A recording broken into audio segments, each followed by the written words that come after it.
la reprise de la coopération entre les FARDC et la MONUSCO, sur lesquelles nous avions fait une mise au point hier et que je vais un peu plus longuement commenter. Le président de la République, le Parlement, le gouvernement, d'injonction, d'ultimatum, même des oukases,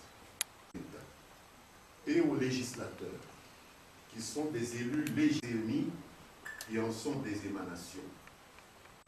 Ces derniers temps, vous le savez, parce que ça se passe dans vos médias, il ne se passe plus de jours sans qu'on les entende ou annoncer, que dis-je annoncer, ordonner, avec une sorte d'obsession fétichiste autour des délais et des dates.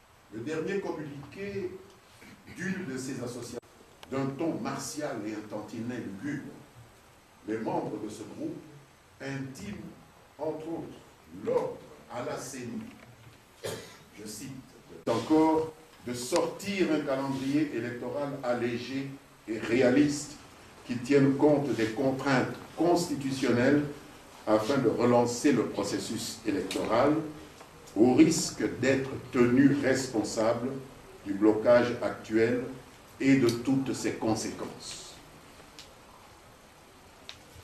Mesdames, Messieurs de la presse, dans une lettre inclusive en République démocratique du Congo, un parti politique, Comité international d'accompagnement de la CENI, comme si les Congolais avaient libéré la centrale électorale de toute entrave de leur propre emprise à eux, Congolais, pour la placer sous la coupe de tuteurs étrangers et de leurs intérêts, parce que les étrangers ont aussi des intérêts. Le gouvernement de la République démocratique du Congo rappelle que la Commission électorale nationale indépendante, à laquelle le peuple congolais a confié exclusivement les clés du processus électoral, a été déclarée indépendante. Elle a été déclarée indépendante par la Constitution, en son article 211, et par la loi organique du 19 avril 2013. Toute tentative de réduire ou de limiter cette indépendance de la CENI est anticonstitutionnelle et illégale et ne favorise pas la sérénité, la cohésion sociale et la paix civile, sans lesquelles il n'est point d'élection qui vaille la peine d'être organisée. C'est librement, mesdames, messieurs, que les Congolais ont fait le choix de la démocratie, un système de gouvernance qui a ses exigences, parmi lesquelles l'organisation régulière des élections. Celles-ci sont aujourd'hui incontournables, car notre peuple a souverainement décidé en 2006 que le vote est la principale modalité de participation politique dans les institutions nationales. Cependant, à une date déterminée, pour que celle-ci soit fiable, qu'en plus des normes constitutionnelles, de sérieuses contraintes, là il s'agit de contraintes techniques, logistiques, sécuritaires et financières, permet d'y réfléchir afin de dégager sur les réponses adéquates aux dites contraintes, à donner une chance à l'initiative du chef de l'État de réunir tous les Congolais pour un dialogue inclusif à cette fin électorale. Sachez que pour remise en question de l'existence même de notre pays dans ses frontières actuelles, en témoignent par exemple les négatives résiduelles de l'Est qui ont déclaré il y a quelques instants, quelques jours, accès à cette fin et une suite favorable leur sera réservée. Sur un autre registre, dans la lecture, nous sommes peut-être, vous l'aurez remarqué, le seul pays au monde où, s'agissant du 26e sommet de l'Union africaine, comme vous le savez, les lampions de las forces armées de la République démocratique du Congo Ce rétablissement de la coopération constitue pour nous un atout indéniable dans la lutte pour l'éradication des résidus des forces négatives, notamment des ADF et des FDLR, qui poursuivent leur sale besogne ici et là et sèment la mort et la désolation parmi nos paisibles compatriotes du Grand Nord Kivu, en se livrant à des actes d'une barbarie indicible. Troisième point de ma communication, il s'agit des controverses à l'attitude de quelques préposés alors en place de l'Organisation mondiale qui franchissaient allègrement, à notre avis, la ligne de démarcation entre leurs attributions et les missions régaliennes dévolues aux institutions publiques congolaises. De la Constitution que je n'ai jamais eue. J'étais parmi les rédacteurs de cette Constitution comme membre du Sénat de la Transition. Nous en avons tous chacun un exemplaire. Je ne sais pas si la disposition à laquelle vous faites allusion existe dans la Constitution. Ce que je sais, c'est qu'il n'est pas prévu de vide à la tête de l'État en cas de problème et que les dispositions constitutionnelles seront toujours d'application. Mais sont-elles celles que vous venez d'indiquer? Il faut bien lire la Constitution. Je pense qu'il faut laisser à la Cour constitutionnelle le pouvoir de nous dire exactement s'il y a un problème avec la Constitution, si nous devons prévoir ce schéma-là. Mais en lisant tout le dispositif de la Constitution, je n'ai pas appris que le fait pour la CENI de ne pas être capable d'organiser les élections impliquait un empêchement définitif du président de la République ou sa disparition pour qu'il soit remplacé par le président du Sénat.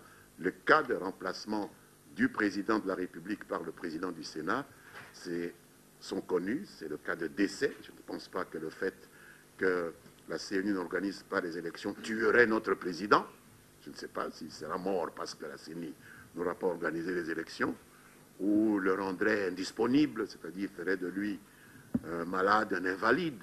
À son âge, je ne vois pas comment ces choses arriveraient. Peut-être le choc de l'information selon laquelle l'élection ne serait pas organisée le rendrait invalide. Il n'y a que peut-être dans ces cas-là. Pour le reste, je vous convie de mieux lire la Constitution au lieu d'écouter les gens qui se prennent eux-mêmes pour la Constitution. La Constitution prévoit comment ces choses-là se décident.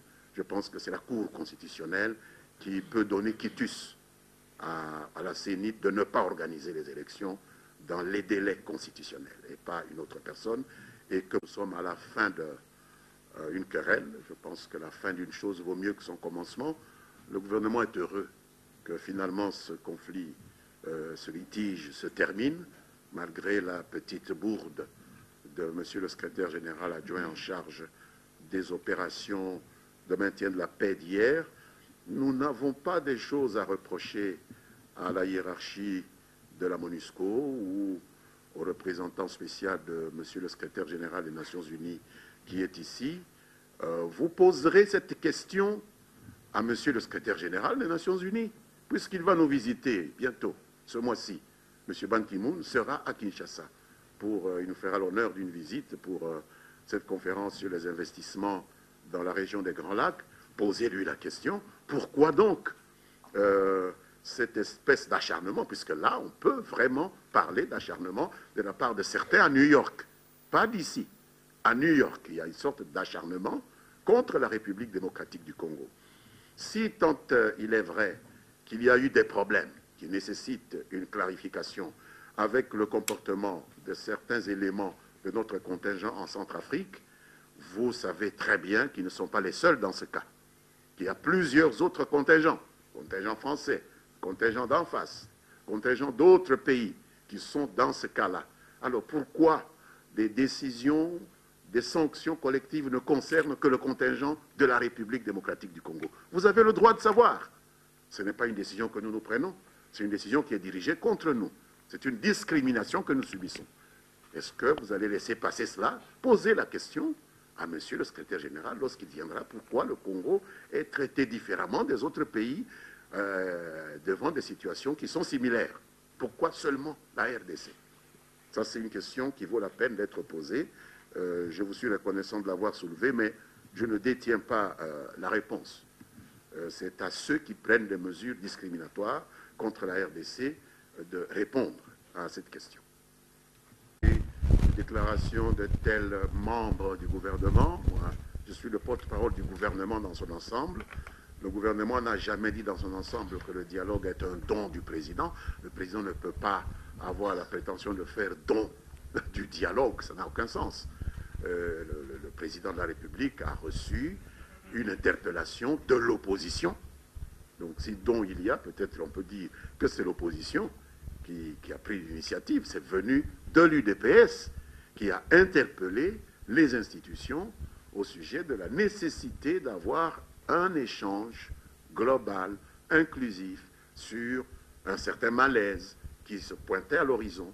Et le président, comme garant du bon fonctionnement des institutions, a repris la balle au bond, lui a donné une consistance, est allé au-devant de cette préoccupation d'une partie de l'opposition pour convoquer le dialogue. Donc c'est quelque chose qui nous met tous ensemble. Une demande de l'opposition, une acceptation du président. Ce n'est pas de la majorité. Le président ici a agi en sa qualité d'institution, première institution garante du bon fonctionnement, garante de la paix et de la cohésion nationale.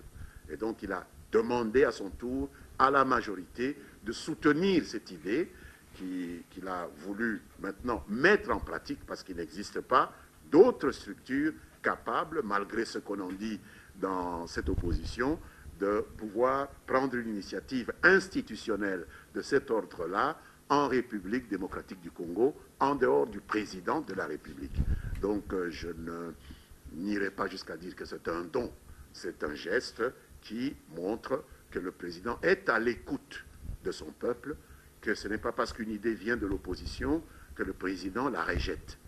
La preuve, c'est qu'il a pris cette idée qui est venue de l'opposition et qui lui a donné maintenant une consistance réelle.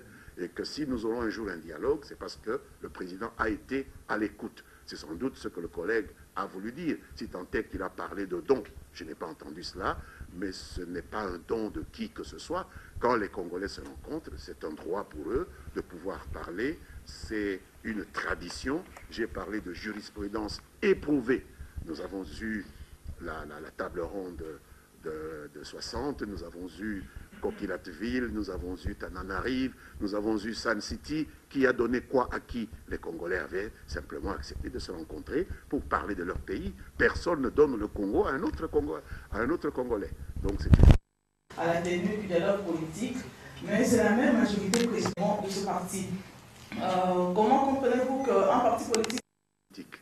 Les contentieux qui peuvent exister devant des juridictions, qui peuvent exister devant l'administration qui est chargée d'enregistrer.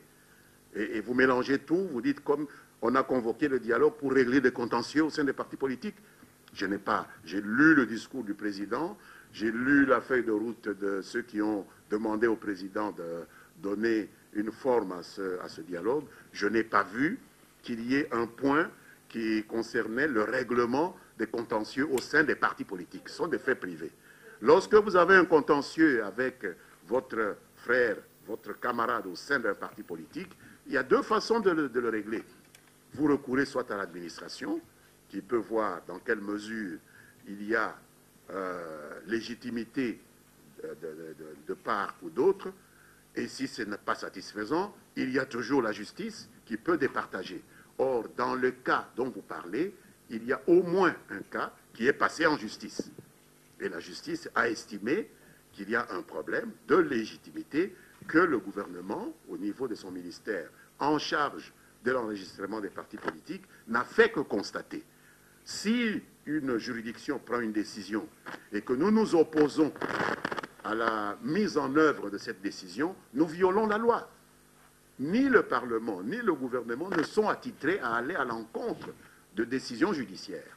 Et si quelqu'un n'est pas content avec cette décision qui a été prise au niveau judiciaire et que vous appelez dédoublement, en réalité, on a reconnu à un parti politique dont deux groupes se disputaient la paternité à un groupe contre un autre. Alors si ceux qui ont perdu ne sont pas contents, il y a toujours le recours à la justice. Il ne faut pas aujourd'hui rendre le gouvernement responsable d'une décision qui est une décision judiciaire. C'est la justice qui a pris cette décision et le gouvernement a pris acte de cette décision judiciaire. Parce que nous ne pouvons pas faire autrement que de acter l'existence d'un parti politique à travers une décision qui a été prise par la justice à la suite d'une contestation qui a été portée régulièrement devant les cours et tribunaux. Mais les procédures ne sont pas épuisées. On peut aller devant la cassation pour essayer de casser un jugement. Il ne faut pas chercher des raccourcis. Accuser le gouvernement, c'est prendre un raccourci. Si demain la Cour de cassation cassait cette décision, je peux vous assurer que le gouvernement exécutera la décision que la Cour de cassation prendra. Ne vous en faites pas. Vous pouvez rassurer ceux qui sont concernés. La République démocratique du Congo était en marge de l'Union africaine. Pas du tout. Des décisions ont été prises. Nous avons participé à cette décision. Nous étions représentés par notre ministre des Affaires étrangères.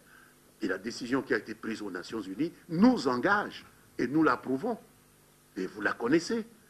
Il s'agit de dire qu'il n'y a pas de déploiement possible de cette force que l'on a voulu, que certains experts au niveau de l'Union africaine ont voulu déployer sans l'approbation du gouvernement burundais. C'est un point de vue qui s'est imposé à tous les chefs d'État, tous les chefs de gouvernement, toutes les délégations qui ont décidé d'envoyer à Bujumbura une délégation de haut niveau pour essayer, d'emmener les autorités à accepter l'idée d'une concertation, un dialogue sans exclusive avec l'opposition, et le cas échéant, au cas où les violences se poursuivaient, d'accepter l'idée du déploiement qui n'est pas contraire aux intérêts de la sécurité du Burundi, notamment à sa frontière avec le Rwanda. Cela a été dit dans le communiqué officiel.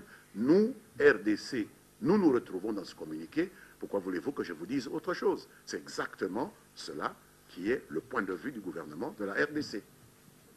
Africaine, pendant lequel plusieurs pays africains, évidemment, ont émis le désir de quitter. La RDC, madame, est le pays qui a coopéré le plus avec la Cour pénale internationale. Il y a même un citoyen, et pas le moindre de la RDC, qui est devant la CPI, pas à la demande de la RDC, mais à la demande d'un autre pays africain, la République centrafricaine. Pour le reste, nous estimons effectivement qu'il y a à boire et à manger dans la méthodologie que la Cour pénale internationale utilise, parce que jusqu'à présent, on a l'impression que dans ce vaste monde, il ne se passe des violations massives des droits de l'homme qu'en Afrique. Et vous, comme moi, nous savons que c'est faux.